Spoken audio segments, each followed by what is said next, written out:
Hi guys, welcome to DipTalk।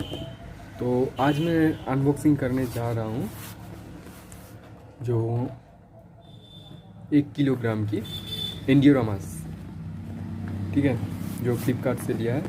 तो चलिए देखते हैं उस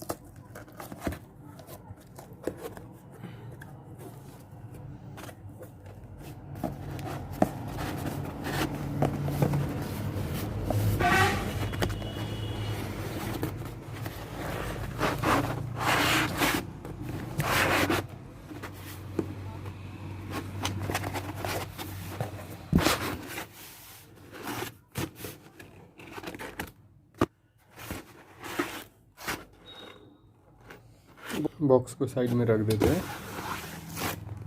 देखते हैं इसके अंदर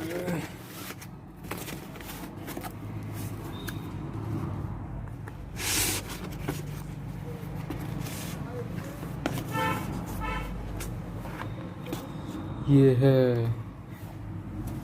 देखिए यह 1 किलोग्राम की एंड्योरामास जो फ्लिपकार्ट से बाई किया है।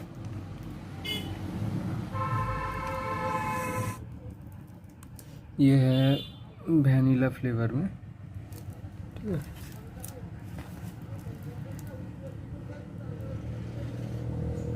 देख सकते हैं इसमें क्या क्या है।